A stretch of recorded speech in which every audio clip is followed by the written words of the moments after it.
ಅವ್ನು ಯಾವನವನು ಬಿಡೋದಾರವನು ತೆಗಿ ಗೇಟು. ನೀನು ಯಾರು ನೀನು? ನೀನು ಯಾರಯ್ಯ ನೀನು? ತೆಗಿ ಗೇಟು. ಇಲ್ಲ ಕರಿ ಹೋಗಲ್ಲಿ. ಯಾವನು ಅಯೋಗ್ಯ ಇರೋನು ಇಲ್ಲಿ ಸರ್ಕಾರಿ ಆಫೀಸ್ ಬಿಡೋದವನು ಯಾವನವನು? ಯಾವನು ಕರಿ ಮಾಡ್ರಿ ಫೋನ್ ಅವ್ನಿಗೆ ಅಯೋಗ್ಯ ಮಾಡಿ ಸರ್ ನೀವೇ. ಇದೇನು ಸರ್ಕಾರಿ ಆಫೀಸ ಇಲ್ಲ ಖಾಸಗಿ ಆಫೀಸ ಇದು? ಬನ್ನಿ ಮೇಡಮ್ ನೀವು ತಂದು ಸರ್ ಒಂದು ಸ್ವಲ್ಪ ದಾರಿ ಕೊಡಿ ಇವರು ಹೋಗ್ಲಿ ಒಳಗಡೆ ಹೋಗಿ ಮೇಡಮ್. ಅವ್ರ ದಾರಿ ಕೊಡಿ ಅವರು. ಇಲ್ಲ ಅವ್ರ ಸ್ಟಾಪ್ ಬಿಡಿ ಸರ್ ಒಳಗಡೆ.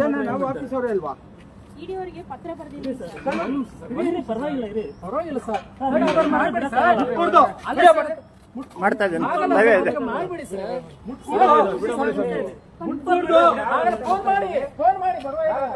ಕಚೇರಿ ಇದು.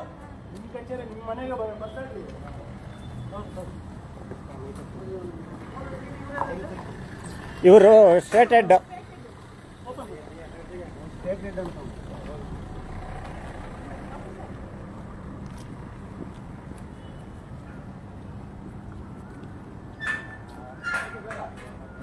ಲೈವಲ್ಲಿ ಇದೆ ಸರ್.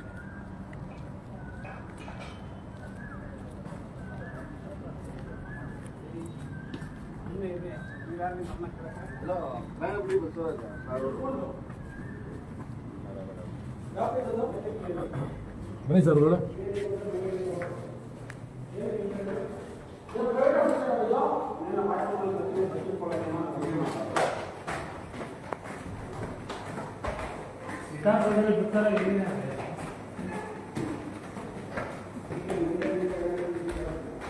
ತಗೊಳ್ಳಿ ಸರ್. ಸರ್ ತಗೊಳ್ಳಿ ವಿಡಿಯೋ ಕೊಡಿ ಸರ್.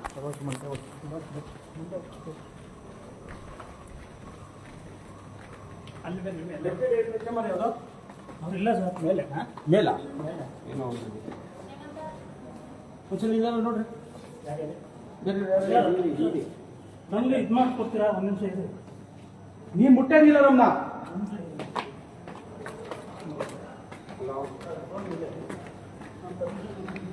ಮುಟ್ಕೊಂಡು ಏನು ಅನ್ಕೊಂಡಿದ್ದೆ ನಿಮ್ಮ?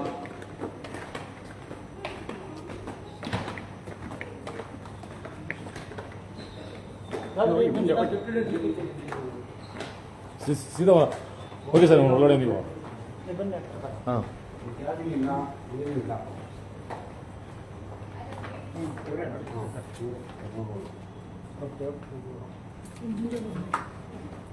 ಯಾರು ಒಬ್ಬರು ಅವರ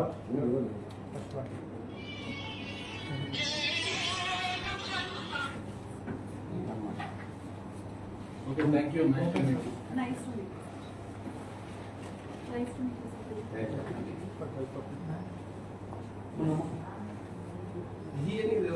What is happening there? ಲೇ ಹೋಗ್ತಾ ಇದೆಯಾ? ಅಲ್ಲೇ ಇದೆ. ಅದು ಇಂಗ್ಲಿಷ್ ಬನ್ನಿ. ಯಾವ ಪೇಜ್ ಲೇ ಹೋಗ್ತಾ ಇರೋದು? ನಂದು ಮೇನ್ ಪೇಜ್. ಇದು ಏನು ಕಚೇರಿ ಸರ್ ಇದು? Commandant control centre. ಸರ್ಕಾರಿ ಕಚೇರಿನ ಖಾಸಗಿ ಕಚೇರಿ? ಸರ್ಕಾರಿ ಕಚೇರಿ. ಸರ್ಕಾರಿ ಕಚೇರಿ. ಸರ್ಕಾರಿ ಕಚೇರಿಯಲ್ಲಿ ಸಾರ್ವಜನಿಕರಿಗೆ ಮುಕ್ತವಾದಂಥ ಅವಕಾಶ ಇದೆಯೋ ಇಲ್ವಾ? ಇದು ಕೇಂದ್ರೀಕೃತ ಕಮಾಂಡ್ ಕಂಟ್ರೋಲ್ ಸೆಂಟರ್ ಆಗಿರೋದ್ರಿಂದ ಸರ್ವರ್ಸ್ ಇರುತ್ತೆ, ಕಾಲ್ ಸೆಂಟರ್ ಇರುತ್ತೆ, ರಿಪೋರ್ಟಿಂಗ್ಸ್ ಇರುತ್ತೆ. ಸೊ ಹಾಗಾಗಿ ಕೆಲವೊಂದು ಎಂಟ್ರಿ ರಿಜಿಸ್ಟರ್ ಮಾಡಿ ಯಾರು ಬಂದಿದ್ದಾರೆ ಯಾರು ಹೋಗಿರೋದು ಅಂತ ಮಾಹಿತಿ ಬೇಕಾಗುತ್ತೆ. ಈಗ ಇವತ್ತು ಯಾರು ಬಂದಿದ್ದಾರೆ ಯಾರು ಹೋಗಿದ್ದಾರೆ ಅನ್ನೋದಕ್ಕೆ ಡೈಲಿ ರಿಜಿಸ್ಟರ್ ಎಂಟ್ರಿ ಆಗುತ್ತಲ್ವಾ? ಎಂಟ್ರಿ ಆಗಿ ಒಳಗಡೆ ಬಿಡ್ತೀರಾ. ಈಗ ನಮ್ಮ ನೋಡ್ತಾ ಬಾಗಿಲಲ್ಲೇ ತೆರೆದಿದ್ದು ಗೇಟ್ ಹಾಕೊಂಡು ತೆರೆದಿದ್ದು ಏನಕ್ಕೆ? ಮಂಜುನಾಥ್ ಸುಮ್ಮನಿರ್ಬೇಕು. ಸೆಕ್ಯೂರಿಟಿ ಅಲ್ಲ, ಒಂದು ವಿಚಾರ ಕೇಳಿ. ಸರ್ಕಾರಿ ಕಚೇರಿ ಕಮಾಂಡೆಂಟ್ ಇದ್ರೆ ಇಲ್ಲೇನಾದ್ರು ಭೂಪಯೋಗ ಏನಾದ್ರು ನಡೀತಾ ಇದ್ರೆ ಯಾರನ್ನೂ ಬಿಡೋದ್ ಬೇಡ. ಜನ ಬರ್ತಾರೆ ಹೋಗ್ತಾರೆ, ಇಲ್ಲಿರೋ ಎಂಪ್ಲಾಯೀಸ್ ಬರ್ತಾರೆ ಹೋಗ್ತಾರೆ. ಗೇಟ್ ಬೀಗ ಹಾಕೊಂಡು ಮಾಡುವಂತ ಕೆಲಸ ಅಲ್ಲ. ಆ ತರದ ಗೇಟ್ ಯಾವ್ದು ಬೀಗ ಹಾಕಿದ್ದಾರೆ? ಈಗ ಆದ್ರಲ್ಲ ಬೀಗ ನಮ್ಗೆ ಬಿಟ್ಟಿಲ್ಲ, ನಮ್ಗೆ ಒಳಗಡೆ ಬಿಟ್ಟಿಲ್ಲ ಅಂತ ಹೇಳಿದ್ರೆ ಅಲ್ಲಲ್ಲ, ಸಾರ್ವಜನಿಕರಿಗೆ ಇಲ್ಲ ಪ್ರವೇಶ ಇಲ್ಲ. ಎಂಟ್ರಿ ಮಾಡಿ ಬರ್ಬೋದಲ್ಲ? ಮಾಡಿ ಬರ್ಬೇಕು. ಯಾವ ಕಾರಣಕ್ಕೆ ಅದು ನಾನು ಹೇಳಿಕ್ಕಾಗೋದಿಲ್ಲ. ಈಗ ನಾವು ಯಾವ್ದೋ ಒಂದು ಕಾರಣ ಇಟ್ಕೊಂಡು ಬಂದಿದ್ದೀವಿ, ಆಯ್ತು, ಸರಿನಾ? ಅದನ್ನ ಕೇಳುವಂತ ವ್ಯವಧಾನ ಇರಬೇಕು. ಈಗ ಸೆಕ್ಯೂರಿಟಿಗಳು ಯಾರು ಔಟ್ಸೋರ್ಸ್ ಅವರು, ಔಟ್ಸೋರ್ಸ್ ಅವರು ನಮ್ಮನ್ನ ಕಮೆಂಟ್ ಮಾಡೋದಿಲ್ಲ, ಸಾರ್ವಜನಿಕರನ್ನ ಕಮೆಂಟ್ ಮಾಡಕ್ ಬರಲ್ಲ. ಇಲ್ಲ. ಅಧಿಕಾರಿಗಳೇನಾದ್ರು ಆತರ ಶಿಫಾರಸ್ ಮಾಡಿ ಯಾರನ್ನು ಒಳಗಡೆ ಬಿಡ್ಕೂಡ್ದು ಅಂತ ಹೇಳಿದ್ದೀರಾ? ಯಾರನ್ನು ಒಳಗಡೆ ಬಿಡಬೇಡಿ ಅಂತೇಳಿ ನಮ್ಮ ಎಕ್ಸಿಕ್ಯೂಟಿವ್ ಡೈರೆಕ್ಟರ್ ಅವರು ನಮ್ಮ ಈ ಒಂದು ಸೆಂಟರ್ಗೆ ರಿಜಿಸ್ಟರ್ ಮಾಡಿ ಪರ್ಮಿಷನ್ ತಗೊಂಡು ಒಳಗಡೆ ಎಂಟರ್ ಮಾಡಿ ಬಿಟ್ಟಿದ್ದಾರೆ. ರಿಜಿಸ್ಟರ್ ಅಲ್ಲ, ನೀವ್ ಹೇಳಿದ ತಕ್ಷಣ ನಾನು ಮಾಡ್ಬೇಕು ಅನ್ನೋದು- ನೀವು ಮಾಡ್ಬೇಕಾಗುತ್ತೆ, ಯಾಕೆಂದ್ರೆ ಕಾಯಿಸೋದು ಇದೆಯಲ್ಲ ಅದು ಸರಿ ಇಲ್ಲ. ಇಲ್ಲ. ಇಲ್ಲ ಒಳಗಡೆನೆ ಬಿಡಲ್ಲ ಅನ್ನೋದು ಸರಿ ಇಲ್ಲ. ನನಗೆ ಅಧಿಕಾರ ಇಲ್ಲಪ್ಪ, ನಿಮ್ಗೆ ಏನಿದೆ ಅಧಿಕಾರ ಹಂಗಾರೆ? ನನಗೆ ಅಧಿಕಾರ ಇಲ್ಲ. ಸರ್ ಯಾಕಿದೆ ಅಧಿಕಾರ? ನನಗಿಲ್ಲ. ಎಕ್ಸಿಕ್ಯೂಟಿವ್ ಡೈರೆಕ್ಟರ್ ಸರ್ ಬರ್ತಾರೆ, ಇದಾರ ಅವರು? ಇದಕ್ಕೆ ಚೇರ್ಪರ್ಸನ್ ಇದಾರ ಅವರು? 5:30 ಆಯ್ತು ಸಾಹೇಬ್ರು. ESI ಈಗ ನಾವ್ ಯಾಕೆ ಇಷ್ಟೆಲ್ಲ ಜೋರ ಕೇಳ್ತಾ ಇದ್ದೀನಿ ಅಂದ್ರೆ ಎಲ್ಲೋಗಿದ್ರು ಇವ್ರು ನೋಡ್ಕೊಂಡು ನಾವು ಆರೋಗ್ಯ ಸಮಿತಿ ಏನಂದ್ರೆ ಅಲ್ಲಿ ಅಲ್ಲಿ ಎಲ್ಲಾ ಕ್ಯಾಬಿನ್ ಹುಡುಕಿದ್ವಿ, ಅಲ್ಲಿಲ್ಲ, ಮೀಟಿಂಗ್ ಅಲ್ಲಿ ಹೋಗಿದ್ದಾರೆ ಅಂತ ಹೇಳಿ. ಕೊನೆಗೆ ಇಲ್ಲಿದ್ದಾರೆ ಅಂತ ಮಾಹಿತಿ ಬಂತು. ಇಲ್ಲಿ ಬಂದ್ರೆ ಸೆಕ್ಯೂರಿಟಿ ಹತ್ರ ಕೇಳಿದ್ವಿ, ಅವ್ರು ಇದಾರೆ ಅಂತ. ಒಳಗಡೆ ಇದಾರೆ ಅಂತ. ಸರಿ, ನಾವು ಗಾಡಿ ನಿಲ್ಸ್ಬಿಟ್ಟು ಒಳಗಡೆ ಬರಕ್ ಬಂದ್ವಿ, ಬಿಟ್ಟಿಲ್ಲ. ಆಮೇಲೆ ಯಾರಾದ್ರು ನಾವು ಕಾಲ್ ಮಾಡಿದ್ವಿ ಒಳಗಡೆ, ಹೊರಗಡೆ ಇರೋದಲ್ಲ ಅಸಿಸ್ಟೆಂಟ್ಗಳು ಅಪ್ಪ ಸೋನಿಗೆ, ಅವರು ಫೋನ್ ರಿಸೀವ್ ಮಾಡ್ತಾ ಇಲ್ಲ. ಸೆಕ್ಯೂರಿಟಿಗಳಿಗೂ ನಾವು ಏನ್ ಅವ್ರನ್ನ ಭೇಟಿ ಗೊತ್ತಾ? ಆಗ್ಬೇಕು. ನೀವು ಸರ್ಕಾರಿ ಅಧಿಕಾರಿ, ಅದು ಯಾವುದು ಆರೋಗ್ಯ ಕ್ಷೇತ್ರ ಇದು. ಈಗ ಇವರಿಬ್ರು ಗೊತ್ತಿದ್ದಾರೆ ನಿಮ್ಗೆ, ಮಂಜುನಾಥ್ ಮಾಗೇಶ್ವರಿ, 108 ಡ್ರೈವರು ಅಲ್ಲ, ಏನ್ ಬೇಕು ಹೇಳಿ ನೀವು. ಬರ್ತೀವಿ. ಹೇಳಿ. ಈಗ ನಾವು ಸಮಸ್ಯೆ ಇದ್ದಲೆ ಅಥವಾ ಸಾರ್ವಜನಿಕರಿಗೆ ತೊಂದರೆ ಆಗ್ತಾ ಅಲ್ಲ, ಇದೆ ಯಾವ್ದ್ರ ನಿಮಿಷ ನೋಡಿ, ಈ ಒಂದು ವಿಚಾರ ನಿಮ್ಗೆ ಯಾವ್ದ್ರ ವಿಚಾರ ಅಂತ ಹೇಳಿದ್ರೆ ಶುರು ಮಾಡ್ತೀನಿ. ಆದ್ರೆ ಮೊದಲನೇದಾಗಿ ನಿಮ್ಮ ಆಫೀಸ್ ಒಳಗಡೆ ಬಿಡಲ್ಲ ಅಂತಿದೆಯಲ್ಲ, ಅದು ದೊಡ್ಡ ತಪ್ಪು. ಆತರ ಮಾಡ್ಕೊಡುದು ಅದ್ ನಂಗೆ ಗೊತ್ತಿಲ್ಲ. ಹಾ. ನಮ್ಮ ಪರ್ವ್ಯೂ ಬರೋದಿಲ್ಲ. ನಿಮ್ಮ ಪರಿವಿಗೆ ಬಿಡಲ್ಲ. ಬರೋದಿಲ್ಲ. ಅದಕ್ಕೊಂದು ಲೆಟರ್ ಮಾಡ್ಬೇಕಾದ್ರೆ ಯಾವ ಪದವಿ ಬರುತ್ತೆ, ಡೆಪ್ಯೂಟಿ ಡೈರೆಕ್ಟರ್ ಬರ್ತಾರ ಹೊಣೆ ಅಥವಾ ಎಕ್ಸಿಕ್ಯೂಟಿವ್ ಡೈರೆಕ್ಟರ್ ಹೊಣೆ ಆಗ್ತಾರ, ಅದು ಹೊಣೆಗಾರರು ನಾವು ಮಾಡಬೇಕು. ಸರಿನಾ? ಇದಲ್ಲ ನಿಮ್ದೇ ಕೊಡಿ, ಇದ್ರಲ್ಲಿ ಇದೆ ನಿಮ್ದೆಲ್ಲ ಸರ್ ಫೋನ್ ಮಾಡಿದ್ದಾರೆ. ಲೆಟರ್ಗಳಿದೆ. ಇದು ಇದೆ ಸರ್, ಇವತ್ತು ಕೊಟ್ಟಿರೋದು. ನಿಮ್ಗೆ ಹಿಂದೆ ಯಾವ್ದೋ ಸೆಕ್ಯೂರಿಟಿ ಕೊಟ್ಟಿದ್ರೆ ಕೊಡಿ. ಇವತ್ತು ಕೊಟ್ಟಿರೋದು ಇದು. ಇವ್ರಿಗೆ ಅಡ್ರೆಸ್ ಮಾಡಿದ್ದೀರಾ? ಮಾಡಿದ್ವಿ. ಅದೇ ಫಸ್ಟ್ ಒನ್ ಅವ್ರದ್ದೇ. ನೋಡಿ, ಇದು ನೀವು ತಗೊಂಡು ಇದಕ್ಕೊಂದು ಬಸ್ ಕೊಡಿ. ಇಲ್ಲಿ ಬಂದ್ರೆ ಸೆಕ್ಯೂರಿಟಿ ಇದಾರೆ ಅಂದ್ರು. ಅದಾದ್ಮೇಲೆ ವಿಧಾನಸೌಧ ಇದು ಆರೋಗ್ಯ ಸೌಧದಲ್ಲಿ ಇದ್ದಾರೆ ಮೀಟಿಂಗ್ ಅಲ್ಲಿ. ನಾನೇ ಮೂರು ನಾವು ಸಲ ಬೇರೆ ಸ್ಟಾಫ್ ನ ವಿಚಾರಿಸಿದ್ರೆ ರೆಸಿಗ್ನೇಷನ್ ಇಲ್ಲ. ಅದು ನೆಕ್ಸ್ಟ್ ಪೇಜ್ ತೆಗಿಸಿ. ಫಸ್ಟ್ ಒನ್ ಅವ್ರದೇ. ಮಾನ್ಯ ಕಾರ್ಯನಿರ್ವಾಹಕ ನಿರ್ದೇಶಕರು ನಾನಲ್ಲ, ಇವರಲ್ಲ. ಅದು ಅಂದ್ರೆ 5 ಕಾಲ್ ಬಂದಿದ್ದೀವಿ ಸರ್ ನಾವಿಲ್ಲಿ ಆಫೀಸ್ ಒಳಗಡೆ ಈಗ ಒಂದು ಕೆಲಸ ಮಾಡಿ, ಇದು ಇಡಿ ಆಫೀಸ್ ಇದೆ ತಾನೆ, ಆಯ್ತಾ? ಅವ್ರು ಮಾಡಿರ್ತೀವಿ, ಅದನ್ನ ತಗೊಂಡು ಸಬ್ಮಿಟ್ ಮಾಡ್ಕೊಳಕ್ಕೆ ಕೊಡಿ ಅದನ್ನ. ನಾವು ಇಲ್ಲಿ ಡೆಪ್ಯೂಟಿ ಡೈರೆಕ್ಟರ್ ಆಪರೇಷನ್ಸ್ ಇದ್ದಾರೆ, ಡೆಪ್ಯೂಟಿ ಡೈರೆಕ್ಟರ್ ಫೈನಾನ್ಸ್ ಇದ್ದಾರೆ, ಇದು ಸೆಪರೇಟ್ ಟೀಮ್ ಇದೆ. ಇವರಿಗೆ ಕೊಡಿ. ಸರಿ, ಒಂದು ವಿಚಾರ ಸರ್, ಆಯ್ತು. ಸರ್, ಈಗ ಅದು ಇಲ್ಲೇ ನಾನು ಬಂದಿದ್ದೀನಿ. ಈಗ ಒಂದು ಇವರು ಇಲ್ಲಿ 108 ಅಲ್ಲಿ ಕೆಲಸ ಮಾಡ್ತಾ ಇದ್ದಾರೆ. ಈಗ ಇಲ್ಲಿ 108 ಅಲ್ಲಿ ಯಾವ ರೀತಿಯಾಗಿ ಸೌಲಭ್ಯಗಳಿದೆ ಕಾರ್ಮಿಕರಿಗೆ ಅನ್ನೋದು ನಿಮ್ಮ ಮಾಹಿತಿ ಇರುತ್ತೆ. ಅದೊಂದು. ಈಗ ಟ್ರಾನ್ಸ್ಫರ್ಸ್ ಅಂತ ಮಾಡ್ತಾರೆ, ಇವ್ರನ್ನ ಕೆಲಸಕ್ಕೆ ತಗೋಬೇಕಾದಂತ ಸಂದರ್ಭದಲ್ಲಿ ಇವ್ರಿಗೆ ಟ್ರಾನ್ಸ್ಫರ್ಸ್ ಇದೆ ಅಂತ ಎಲ್ಲ ಆಡಿಟ್ ಕೊಟ್ಟಿದ್ದೀರಾ ಸರ್? ಇದ್ರ ಬಗ್ಗೆ ದಯವಿಟ್ಟು ನಮ್ಮ ಕಾರ್ಯಕ್ರಮ ನಿರ್ದೇಶಕರಿದ್ದಾರೆ. ಈಗ ಒಂದು ವಿಚಾರ, ನೀವು ಅದಕ್ಕೆ ಹೆಡ್ ಆಗ್ತೀರಾ, ಇವರು ಹೆಡ್ ಆಫ್ ದಿ ಡಿಪಾರ್ಟ್ಮೆಂಟ್ ಇವರೇನ ಬರೋದು ಅದಕ್ಕೆ? ಯಾವ್ದಕ್ಕೂ ಫೈಲ್ಗಳಿಗೆ ಸೈನ್ ಯಾವ್ದಿದ್ರು ನಮಗೆ ಸೈನ್ ಮಾಡಿರೋದು, ಇವ್ರು ಮಾಡಿರುವಂತದ್ದು ಆರ್ಡರ್ಗಳು, ಸರ್, ಇವ್ರು ಕೊಟ್ಟಿರೋ ನಿರ್ದೇಶನ. ಸರ್, ಇವ್ರನ್ನ ಬೇಟೆನಕ್ ಬಂದ್ರೆ ಇವ್ರು ಬಿಡೋದೇ ಇಲ್ಲ ಸರ್. ನೀವೇನಿದ್ರು ಕಂಪನಿಯವ್ರ ಹತ್ರ ಮಾತಾಡಿ ಅಂತ ಹೇಳ್ಬಿಟ್ಟು HR ಹತ್ರ ಕಳಿಸ್ತಾರೆ, ಸ್ಟೇಟ್ ಹೆಡ್ ಹತ್ರ ಕೂಡ ನಮ್ಮನ್ನ ಬಿಡಲ್ಲ. ಈಗ ಸಮಸ್ಯೆ ಬೇಸತ್ತು ಹೋಗಿದೀವಿ ಅಂತಂದ್ರೆ ನಾವು ನಮ್ಮ ನೀವು ಕಷ್ಟನ ಅದಕ್ಕೆ ಕೂಡ ಜವಾಬ್ದಾರಿ ಹೇಳ್ಕೊಡ್ತಾರಲ್ಲ ನೀವಲ್ಲ, ಸರ್ ನಾವು. ನಿಮ್ ಪ್ರಕಾರ. ಈಗ ಅದು ಜವಾಬ್ದಾರಿ ಹೊತ್ತಿರೋರು ಯಾರು ಸರ್ಕಾರದಲ್ಲಿ ಅನ್ನೋದು ನಮ್ಗೆ ಮಾಹಿತಿ ಇಲ್ಲ. ಯಾರು ಇರ್ಬೋದು? ಕಾರ್ಯಕಾರಿ ನಿರ್ದೇಶಕರು, ಹ. ಕೇಂದ್ರೀಕೃತ ಕಮಾಂಡ್ ಕಂಟ್ರೋಲ್ ಸೆಂಟರ್ 108 ಮತ್ತು 104. ಅವ್ರು ಯಾವಾಗ ಸಿಗ್ತಾರೆ ನಮ್ಗೆ? ನಾವು ಕಾಲ್ ಮಾಡೋಕ್ಕಾಗಲ್ಲ, ನೀವು ಬಂದೇ ಭೇಟಿ ಮಾಡ್ಬೇಕು. ಅವರು ಕಾಂಟ್ಯಾಕ್ಟ್ ಮಾಡಿದ್ದಾರೆ ಅವರು. ಈಗ ಅವ್ರು ಕಾಂಟ್ಯಾಕ್ಟ್ ಮಾಡ್ತಾ ಇದಾರೆ, ಅವ್ರು ಸಿಗ್ತಲ್ವ? ಕೇಳಿ. ಅವ್ರನ್ನೇ ಕೇಳಬೇಕು. ಈಗ ನಿಮ್ದಕ್ಕೂ ಇದಕ್ಕೂ ಏನು ಸಂಬಂಧನೇ ಇಲ್ಲ, ನಿಮ್ಗೂ ಅದಕ್ಕೂ ಏನು ಜವಾಬ್ದಾರಿನೇ ಇಲ್ಲ. 100% ಅಲ್ವಾ ಸರ್? ನಾನು ತುರ್ತು ವೈದ್ಯಕೀಯ ಸೇವೆ ಏನಪ್ಪ ಹೇಳೋದು ಈಗ? ಆದ್ರೆ ಒಂದು ಸರಿ, ನಿಮ್ದು ಜವಾಬ್ದಾರಿ ಇಲ್ಲ ಅಂದ್ರೆ ನಾವು ನಿಮ್ಮ ಹತ್ರ ಮಾತಾಡೋದು ಪ್ರಯೋಜನ ಇಲ್ಲ, ವೇಸ್ಟ್. ಆದ್ರೆ ತಪ್ಪೇನಾಗಲ್ಲ ಸರ್, ತಿಳ್ಕೊಳ್ಳೋದ್ರಲ್ಲಿ ಏನು ತಪ್ಪಿಲ್ಲ, ನೀವು ಅದನ್ನ ಹೇಳಲೇಬೇಡಿ ನನಗೆ. ಆದ್ರೆ ಒಂದು ವಿಚಾರ, ಮಾತಾಡಬಾರ್ದು. ನೀವು ಅಷ್ಟೇ ಫಸ್ಟ್ ಸರ್ಕಾರಿ ಕಚೇರಿಗೆ ಬಿಡಲ್ಲ ಅನ್ನಂಗಿಲ್ಲ ಯಾರನ್ನು. ನೀವು ಜೋರಾಗಿ ಮಾತಾಡಬೇಡಿ. ಏನಿಲ್ಲ, ನೀವು ಜೋರಾಗಿ ಮಾತಾಡಬೇಡಿ. ನಾವು ಇರೋದೇ ನೀವು ಹಂಗೆ. KRS ಪಕ್ಷದವರಾಗಿದ್ರೆ ಹಾ. ನಾನೊಬ್ಬ ಅಧಿಕಾರಿ. ಹೌದು, ನನಗೆ ಗೊತ್ತಿದೆ. ನಾನು ನೀವು ಅಧಿಕಾರಿ ಅಂತಾನೆ ನಾನು ಮಾತಾಡ್ತಾ ಇರೋದು ನಿಮ್ಮ ಹತ್ರ. ಎಲ್ಲಾ ಗೊತ್ತಾಯ್ತಾ? ಪಕ್ಷಗಳು ಇದ್ದಾರೆ. ಹೌದು, ಎಲ್ಲಾ ಸಾರ್ವಜನಿಕರು ಇದ್ದಾರೆ. ಹೌದು. ಹಾ. ನೀವು ಈ ರೀತಿ ರೆಕಾರ್ಡಿಂಗ್ ಮಾಡಿದ್ರೆ ಹಾ. ನನಗೆ ಗೊತ್ತು ಹಾ. ಲೀಗಲ್ ಆಗಿ ಏನ್ ಮಾಡ್ಬೇಕು ಅನ್ನೋದು. Without my permission entering into government service Okay. Recording ಮಾಡಿ ಹಾ. ಮಾಡೋದು ತಪ್ಪು. ಖಂಡಿತ ಆಯ್ತಾ? ನೀವು ತಪ್ಪು ನೀವು ಅಂತ ಮಾಡಿ ಅದು ಹಾ. ಫ್ಲಾಗ್ ಆದ ತಕ್ಷಣನೇ ಹಾ. I know what legal action to be taken. Whatever you want to take, you can take it. ದಯವಿಟ್ಟು ಈಗ ವಾಯ್ಸ್ ಅನ್ನ ಹಾ. ವಿನಂತಿಸಿಕೊಳ್ಳುತ್ತಿದ್ದೇನೆ. ಹಾ. ಆಯ್ತಾ ನಿಮ್ದು ವಿನಂತಿ? ಆಯ್ತಾ? ಸರಿ, ನನಗೆ- ನಿಧಾನಕ್ಕೆ ಆಯ್ತು. ಮಾತಾಡಿ. ನಾವು ನಿಧಾನಕ್ಕೆ ಮಾತಾಡಿ. ಹಾ. ನಿಧಾನಕ್ಕೆ ಮಾತಾಡಿ. ಕೇಳಿ ಡಾಕ್ಟ್ರೆ, ನಿಧಾನ- ನನ್ನ ವಾಯ್ಸಿರೋದು ಹಿಂಗೆ ಇಷ್ಟೇ ನನ್ನ ಇಲ್ಲ ಇಲ್ಲ ಹಿಂಗೆ ನಿಧಾನಕ್ಕೆ ಮಾತಾಡಿ. ನನ್ಗೆ ಇಷ್ಟಿದೆ ಮಾತಾಡ್ತೀನಿ. ಇಲ್ಲ ಮಾತಾಡ್ಬೋದು. ನಾನು ಮಾತಾಡ್ತೀನಿ. ಇಲ್ಲ ಮಾತಾಡ್ಬೋದು. ನೀವು ಅದನ್ನೇ ಮಾತಾಡ್ತಾ ಚರ್ಚೆ ನೋಡಿ. ಇಲ್ಲ ಫಸ್ಟ್ ಆಫ್ ಆಲ್ ಮಾತಾಡ್ಬೋದು. ನೀವು ಗೇಟ್ ಒಳಗಡೆ ಗೇಟ್ ಹಾಕಿಸ್ಕೊಂಡು ಒಳಗಡೆ ಬಿಡದೇ ಇರೋದು ನೋಡಿ, ಇದೆಯಲ್ಲ, ಅದೇ ನನಗೆ ದೊಡ್ಡ ಕೇಳೋದೇ ತಪ್ಪು. ತಪ್ಪು. ಇದು ಸಾರ್ವಜನಿಕ ನನಗೆ ಕಚೇರಿ. ಕೇಳೋದೇ ತಪ್ಪು. ಇವಾಗ ನೀವಿದ್ದೀರಾ ಇನ್ಚಾರ್ಜ್? ಇಲ್ಲ, ನಾನಿವೇ ಇನ್ಚಾರ್ಜ್. ಸರಿ, ನೀವಿಲ್ಲ ತಾನೇ, ಮತ್ತೆ ಬಿಡಿ ಮತ್ತೆ. ಟ್ರಾಮಾ ಕೇರ್ ಬಗ್ಗೆ ಮಾತಾಡ್ಲಿಕ್ಕೆ ನಾವು ಸರಿ ಬಂದಿರೋದು. ಬಿಡಿ, ಇವಾಗ ನೀವ್ ಯಾಕೆ ಅದನ್ನ ಟೆನ್ಷನ್ ಮಾಡ್ಕೊತೀರಾ? ಆ ಥರದ್ದು ಯಾರಾದ್ರು ಟೆನ್ಷನ್ ಇನ್ಚಾರ್ಜ್ ಅವ್ರಿದ್ರೆ ಅವ್ರು ನೋಡ್ಕೋತಾರೆ. ಖಂಡಿತ. ಆಯ್ತು, ನೀವು ಒಳಗಡೆ ಆಯ್ತು, ಬಂದಿದ್ದೀರಿ. ಹೇಳ್ತಾ ಇದ್ದೀನಿ. ಅದಕ್ಕೆ ಈಗ ನೀವು ಮತ್ತೆ ಬಿಡಿ ಮತ್ತೆ ನೀವು ಅಲ್ವಲ್ಲ ಬಿಟ್ಬಿಡಿ. ಆಯ್ತು, ಮುಗೀತಲ್ವಾ? ಈಗ ಯಾರು ಇದಕ್ಕೆ ಎದ್ದಿದಾರೋ ಈ ಆಫೀಸ್ಗೆ ಬನ್ನಿ. ಅವ್ರಿಗೇನೆ ಮಾತಾಡ್ತೀನಿ ನಾನು. ಗೇಟ್ ಹಾಕಿಸ್ಕೊಂಡು ಈ ತರ ಮಾಡೋದಕ್ಕೆ ಅವಕಾಶ ಇದೆಯಾ ಅಂತ ನನ್ನತ್ರ ಯಾಕೆ ಹೇಳ್ತಾ ಇದ್ದೀರಾ? ನಮ್ಗೆ ಗೊತ್ತಿಲ್ವಲ್ಲ, ನೀವು ಇನ್ಚಾರ್ಜ್ ಅನ್ಕೊಂಡಲ್ಲ. ಇಲ್ಲ, ಇಲ್ಲ. ಮಾತಾಡೋದು ಇದನ್ನ ಫೋನ್ ಮಾಡಿ. ನಿಮ್ಗೂ ಅದಕ್ಕೂ ಇಲ್ಲ, ನಾನು ಬಂದು ನನಗೂ ಅದಕ್ಕೂ ಸಂಬಂಧನೇ ಇಲ್ಲ ರೀ. ಸಂಬಂಧ ಇಲ್ಲ. ಇಲ್ಲ. ಸರಿ, ನೀವು ನನ್ನ ಭೇಟಿ ಮಾಡಿದಲ್ವಾ? ಇಲ್ಲ. ನಾನು ನಿಮ್ಮನ್ನು ಇವತ್ತೇ ಫಸ್ಟ್ ಭೇಟಿ ಹಾ, ಮಾಡಿದೆ. ಅಷ್ಟೇ. ಹಾ, ನಮಗಿರೋ ಅಷ್ಟೇ. ಮಾಹಿತಿ ನೀವು ಡೆಪ್ಯೂಟಿ ಡೈರೆಕ್ಟರ್ ನಿಮ್ಗೆ ಏನೂ ಡೆಪ್ಯೂಟಿ ಡೈರೆಕ್ಟರ್ ಏನಕ್ಕೂ ಸಂಬಂಧನೇ ಇಲ್ಲ ಅಂತ ಹೇಳ್ತಾ ಇದ್ದೀರಾ? ನನ್ನ ಟೈಟ್ ಅಲ್ಲ ರೀ. ಆಯ್ತಾಯ್ತು ಬಿಡಿ. ತುರ್ತು ವೈದ್ಯಕೀಯ ಸೇವೆಗಳು. ತುರ್ತು ಅಂದ್ರೆ ಅದೇ ಸಾಕು. ಇಲ್ಲ, ರೇ, ಸರ್ಕಾರಿ ಆದೇಶ ಕೊಡ್ಲಾ? ಕೊಡಿ ಕೊಡಿ ಕೊಡ್ತೀವಿ. ಸರ್ಕಾರಿ ಆದೇಶ ಕೊಡ್ತೀವಿ. ಅದನ್ನ ಕೊಡಿ. ಅದಿದೆ, ಕೊಡ್ತೀವಿ. ಅದ್ರಲ್ಲಿ ನಮ್ದಿಲ್ಲ. ಸರಿ, ಅದು ಅದಿದೆ. ಕ್ರಿಯೇಟ್ ಆಗಿದೆ. ಹಾ. ಇದಾಗ್ಲೇ ಆಗಿ 1 year ಆಗಿದೆ.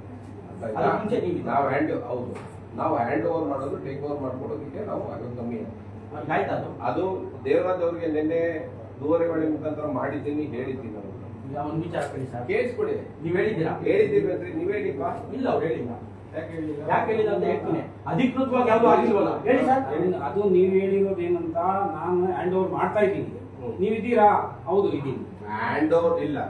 ಮಾಡ್ತಾ ಇದ್ದೀನಿ. ಮಾಡ್ಕೊಂಡಿರ್ತಾರೆ ಇವೆಲ್ಲ ಹೌದು, ಇದೆ. ತೋರ್ತಿದ್ದೀರಿ, ಆನ್ ಮಾಡಿ. ಬಿಡಿ ಬಿಡಿ, ಅದೇನ ತೋರ್ಸೋದೇನಿಲ್ಲ. ರೆಕಾರ್ಡ್ ಮಾಡಿಲ್ಲ ನಾವು. ಆತ ರೆಕಾರ್ಡ್ ಮಾಡಲ್ಲ.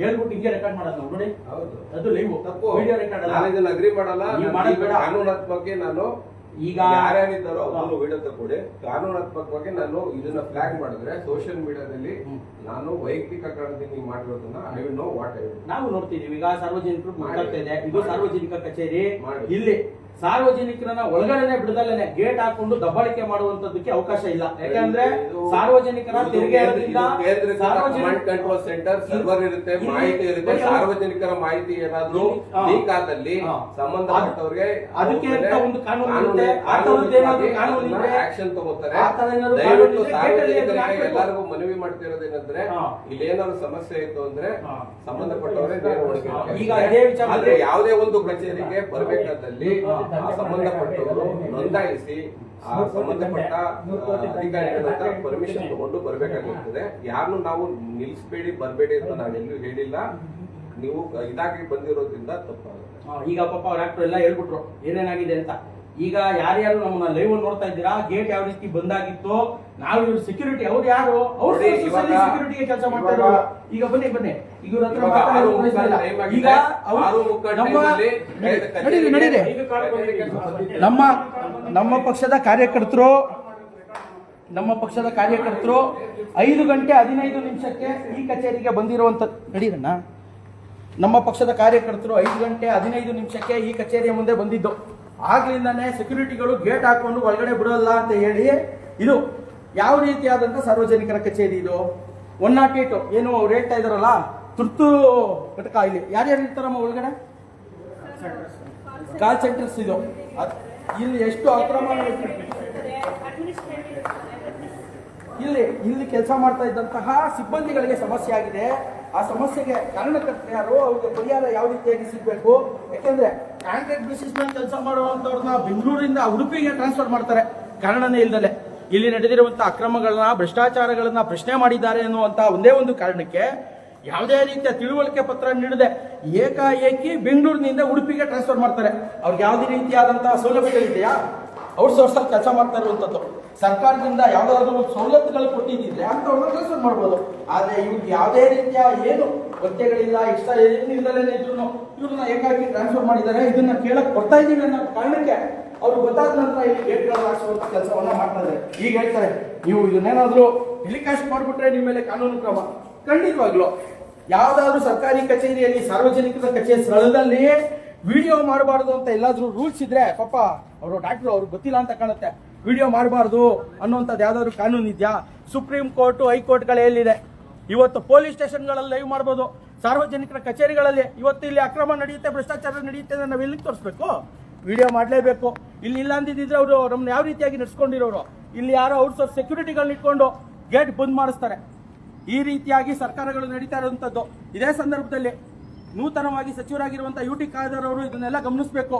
ಇಲ್ಲಿ ನಡೀತಾ ಇರುವಂತಹ ಭ್ರಷ್ಟಾಚಾರಗಳನ್ನ ಬನ್ನಿ, ಯಾವ ರೀತಿಯಾಗಿ 2 ವೀಲರ್ ಆಂಬುಲೆನ್ಸ್ಗಳು ನಿಂತಿದ್ದಾವೆ, ಕೆಟ್ಟು ಇದೆಲ್ಲ ನೋಡ್ಬೇಕು.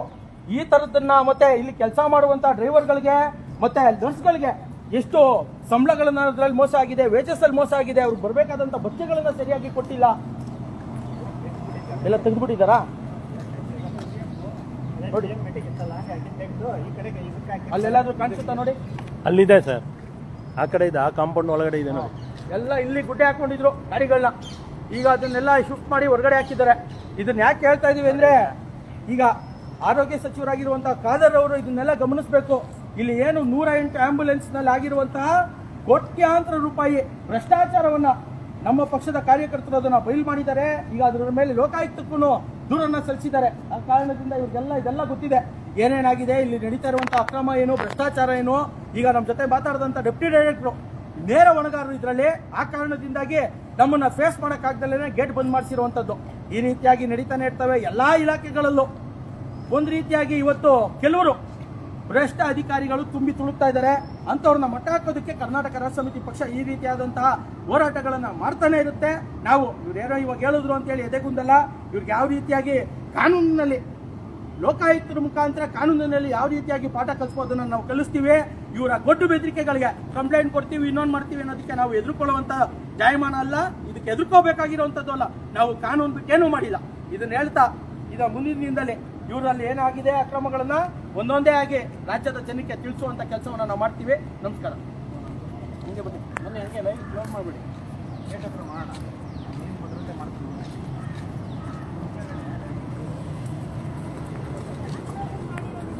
ಲೈವ್ ಇದೆ ತಾನೆ? ಹಾಗೆ ಇದನ್ನ ಬೋರ್ಡ್ನ ಲೈವ್ ಮಾಡಿ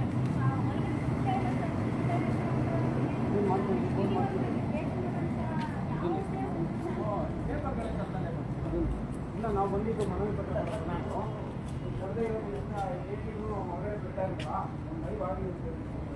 ಇನ್ನೊಂದು ಮಾಡಪ್ಪ, ಕಟ್ಟಾಗಿಲ್ಲ ತಾನೆ? ಕಟ್ಟಾಗಿಲ್ಲ. ಇದನ್ನು ಮಾಡ್ಕೊಂಡು ನೀಟಾಗಿ ಎಲ್ಲರಿಗೂ ಸುಸ್ವಾಗತ. ಅವತ್ತು ಬಂದರೆ ಒಂದು ಎಂಪ್ಲಾಯ್ ಒಳಗಡೆ ಬಿಡಲ್ಲ.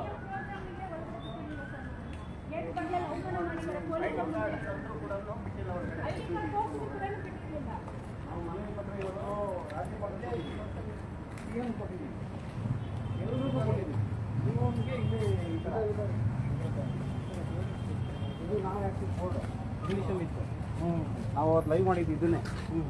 ಇನ್ನೂ 2 ಬೋರ್ಡ್ ಹಾಕ್ತೀವಿ. ಅವ್ರು ಇನ್ನೊಂದೇನೋ ಹೇಳಿದ್ರಲ್ಲ, ಯಾರು ಬರಂಗೇ ಇಲ್ಲ, ಇಲ್ಲೇನೋ ಇದಿರುತ್ತೆ ಅಂತ. ಆ ಥರದ್ದೊಂದು ಬೋರ್ಡ್ ಹಾಕ್ಬೇಕಲ್ಲ. ಸಾರ್ವಜನಿಕರಿಗೆ ಪ್ರವೇಶ ಇಲ್ಲ, ಇಲ್ಲಿ ಗೌಪ್ಯವಾದಂಥವು ಇರ್ತವೆ, ಸರ್ವರ್ ರೂಮ್ ಇದೆ, ಈ ಥರದ್ದೆಲ್ಲ ಹಾಕ್ಬೇಕಿತ್ತಲ್ಲ. ಪಾಪ ಎಲ್ಲಾದ್ರೂ ಹಾಕಿದಾರೆ ನೋಡಿ. ಇವರೇನಾದ್ರು ಕಂಪ್ಲೇಂಟ್ ಕೊಡ್ತೀವಿ ಅಂತಾರಲ್ಲ, ವಿವರಣೆ ಕೊಡ್ಲ, ಇವರೇನಾದ್ರು ಕಂಪ್ಲೇಂಟ್ ಕೊಡ್ತೀವಿ ಅಂತ ನಮ್ಗೇನೋ ದೊಡ್ಡ ಬೆದರಿಕೆ ಹಾಕಿ ಎದುರಿಸ್ತಾ ಇದಾರಲ್ಲ. ಎಲ್ಲಾದ್ರೂ ಇದು ನೋಡಿ, ಸಾರ್ವಜನಿಕರಿಗೆ ಪ್ರವೇಶವಿಲ್ಲ ಅಂತ ಎಲ್ಲಾದ್ರೂ ಮಾಹಿತಿ ಇದೆ ನೋಡಿ? ಎಲ್ಲೂ ಇಲ್ಲ. ಇಲ್ಲ ಅಂದ್ರೆ ಯಾರಾದ್ರೂ ಹೋಮ್ ಗಾರ್ಡ್ಸ್ ಆ ತರದಿದ್ರೆ, ಆ ತರ ಏನಾದ್ರು ಇದ್ರೆ ಇಲ್ಲಿ ಪೊಲೀಸ್ನವ್ರದ್ದು ಡೆಪ್ಟೇಟ್ ಮಾಡ್ಕೋಬೇಕಿತ್ತು. ಆ ತರದ ಗೌಪ್ಯ ಮಾಹಿತಿಗಳೆಲ್ಲ ಸೋರಿಕೆ ಆಗ್ಬಿಡ್ತವೆ. ಹಾಗಾಗಿ ಇದಕ್ಕೆ ಭದ್ರತೆ ಬೇಕು ಅಂತ ಹೇಳಿ ಸರ್ಕಾರ ಯೋಚನೆ ಮಾಡಿ ಇಲ್ಲಿಗೆ ಒಬ್ಬ ಪೊಲೀಸ್ ಇಲಾಖೆ ಒಬ್ಬ ಸಿಬ್ಬಂದಿಯನ್ನ ಡೆಪ್ಟೇಷನ್ ಮಾಡ್ಕೋಬೇಕಿತ್ತು. ಅಲ್ಲಿ ಯಾರು ಕಾಣ್ತಾ ಇಲ್ಲ. ಇಲ್ಲಿ ಯಾರೋ ಗುಂಡಾಗಳ ರೀತಿ ಇರುವಂತಹ ಸೆಕ್ಯೂರಿಟಿಗಳು ಅವನ್ನೆಲ್ಲ ಹೋದ ತಳ್ತಾ ಇದ್ದವನು. ಈ ರೀತಿಯಾಗಿ ಯಾರು ಸೆಕ್ಯೂರಿಟಿ ಏಜೆನ್ಸಿ ಅಲ್ಲಿ ಇರುವಂತ ಪಾಪ ಇವ್ರಿಗೆ ಏನ್ ಗೊತ್ತಿದೆ? ಇದು ಸರ್ಕಾರಿ ಕಚೇರಿನೋ ಖಾಸಗಿ ಕಚೇರಿನೋ ಏನೂ ಗೊತ್ತಿಲ್ಲ ಇವ್ರಿಗೆ. ಸರ್ಕಾರಿ ಕಚೇರಿಯಲ್ಲಿ ಇವತ್ತು ಸಾರ್ವಜನಿಕರಿಗೆ ಮುಕ್ತವಾದಂತ ಪ್ರವೇಶ ಇದೆ. ಇವ್ರು ಯಾರು ನಮ್ಮನ್ನ ತಡೆಯೋದಕ್ಕೆ? ಈಗ ನಾವು ಬಂದಿದ್ದು ಇಲ್ಲಿ ಎಕ್ಸಿಕ್ಯೂಟಿವ್ ಡೈರೆಕ್ಟರ್ಗೆ ಮನವಿ ಕೊಡೋದಕ್ಕೆ. ಈಗ ಅವ್ರು ಹೇಳ್ತಿದ್ರಲ್ಲ, ಎಕ್ಸಿಕ್ಯೂಟಿವ್ ಡೈರೆಕ್ಟರ್ ಇಲ್ಲ ಅಂದ್ರೂ ಅವರ ಕಚೇರಿಯ ಸಿಬ್ಬಂದಿ ಟಪಾಲಲ್ಲಿ ಇದನ್ನ ಸ್ವೀಕರಿಸಬೇಕು. ಸ್ವೀಕರಿಸಲಿಲ್ಲ, 5 ಗಂಟೆಯಿಂದ ಈಚೆ ಕಳಿಸಿ ನಿಲ್ಸಿದ್ದಾರೆ ನಮ್ಮವ್ರನ್ನ. ಈ ರೀತಿಯಾಗಿ ನಡೆದಿರೋದಕ್ಕೆ ನಾವಲ್ಲಿ ಪ್ರಶ್ನೆ ಮಾಡಿದ್ದೀವಿ.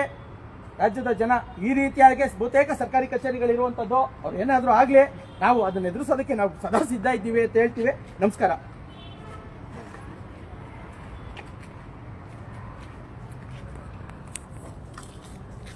ನೀವು ಆವಾಗಲೇ ಬಂದು